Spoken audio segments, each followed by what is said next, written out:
All right, Taurus, let's see what you got to do for more business success. This is for my entrepreneurs out there, my business owners. Taurus. Okay, Taurus, you got to let go of your old way of doing things, and it's your old way of doing things with your old personality. So let's just use, I'm going to give an extreme example for you. That really pretty girl who, when she was younger, she got whatever she wanted because of her look. She felt so confident enough that she could demand anything and everything that she wanted. As you grow older, it doesn't work as much, and there's a certain persona behind that. Cute, smiling, giggling, playing hard to get. There's a way to be to win that way of life. But the new happiness that you want, your new way of doing business, so for you, you're very likely either going for more money or you're going for more you might be hiring staff. You want that big next level in your corporate growth, okay? It's the biggest thing that you got to let go of and like pretty much like let die, 10 of swords reverse, is how you used to get things done between people. Now for you, it's about demonstrating value. It's about demonstrating value. Like, hey, I have 5 cups, I have 5 cups. Or hey, I have 10 cups and I have 10 bottles of wine. Let's combine our resources and go forth. But both of them have a value that they're contributing. Your old value used to be based on like your looks, your aesthetics. Now your value is based on, your value is actually based on your kindness and your wisdom in sharing happiness and kindness.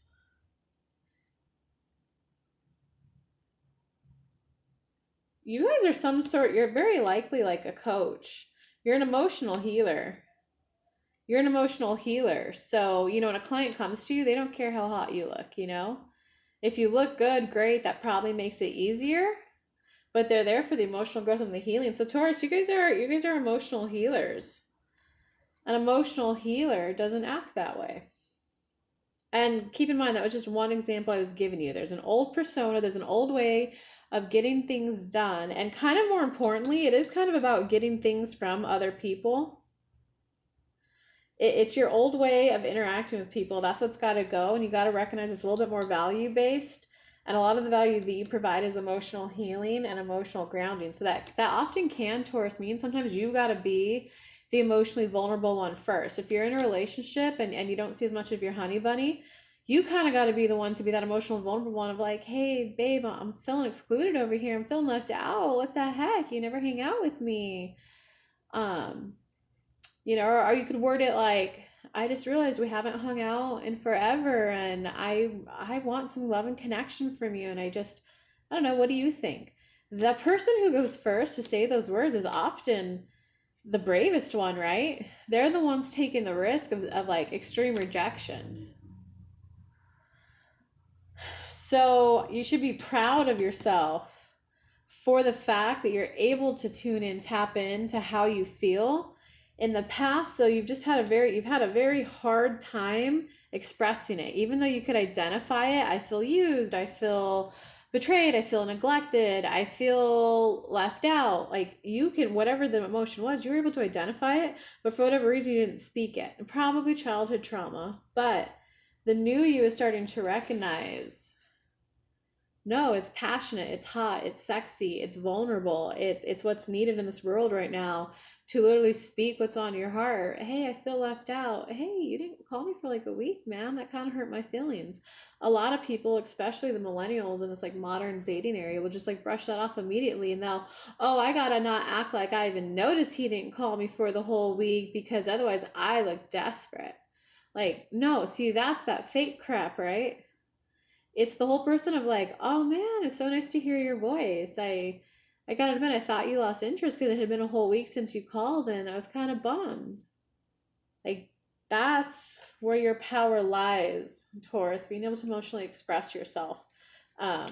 Okay, so Spirit, help them just make more money. Flat out, what do they got to do to make more money? Wow. All right. This is big, guys. Five of Staffs reverse, Six of Swords upright, Seven of Coins reverse. So that you do have a very strong, decent possibility for your business to make more money. It is, there's like a little kind of kink in the amount that you're allowing to flow in. And it's knowing that once you do allow more to flow in and turn it around, more money is there for you. But right now you have a belief system of money is burdensome. More money, more problems. But if I make any more, then I'll need an assistant, and then I'll have the headache of an assistant. If I make any more, then I'll have to hire an HR girl, and oh my God, like whatever it is, this is the one that, so just be aware that even though there is something you're going to recently do to let go of that and allow more money to flow to you, you still got a belief system about money is burdensome to earn. Somehow it's like money is hard to earn, or it's either pre-one, money is hard to earn, and that's a lot of effort, and I either don't have the skills, the knowledge, the talent to earn that much, or it's a post one that when you receive money, you're like, I can't earn anymore because if I earn any more, then I have to pay more taxes, and adios mio, I already pay more taxes. I already pay like enough taxes. It already kind of kills me how much I pay in taxes, so I can't imagine paying even more in taxes. Taurus, more money equals more good, not more problems. More money solves more problems. If you earn an extra 10,000 and you have to pay the government, say 40% now instead of 30%, so you give them 4,000 of that 10,000, you still have an extra $6,000. So just let yourself receive more. Okay. So there's also, though, for this next step in your business, for this next step and for you to allow more, you have to let go of the notion that just because you don't agree with someone, it doesn't mean it's a fight. It doesn't mean it's a conflict.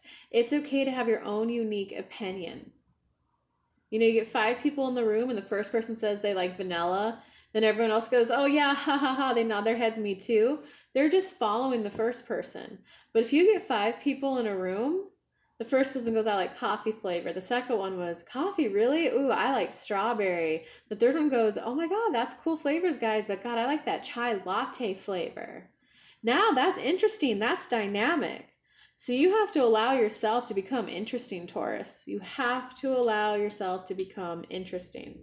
And as you do that, though, it's going to be a victory. You're going to get business success. This is all, Taurus, pretty much about how quickly do you allow it in.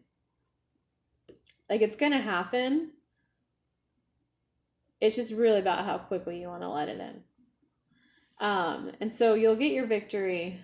It will feel a little sad because it's recognizing for you, Taurus, that it's a grieving process that you're through, right? You're grieving the death of an old you. Like when you're a toddler and you need people to open jars for you, that works for a while, right? When you become 3 or 4 and you can start doing it on your own and your parents start saying, oh, like, open it yourself, give it a try, just try. Sometimes it can be scary. The kid could go, what, does mommy not love me anymore? Like, those kind of emotions can come up. Am I going to get love and connection in my new way of doing things? Are people still going to love me? Am I going to be perceived as more bossy? Am I going to lose friends because of this? You have to just recognize that you're going through the grieving process, and it's your own personal transformation from the caterpillar to the butterfly, you're going from caterpillar to butterfly no matter what. But this is just about how long are you going to stay in the cocoon. You're not even a caterpillar right now because you've already gone from the growth from caterpillar to butterfly. So you're in the cocoon. You got to come out of the cocoon, Taurus. You have to come out of the cocoon. And it's going to happen no matter what. Whether you take from watching this video 2 days, 2 weeks, 2 years, 12 years, the speed at which it goes, it's up to you. You can stay inside of your cocoon and you can be warm and you can be safe and you can be comfy. Or you can just poke your head out and see what is out there to explore in the world.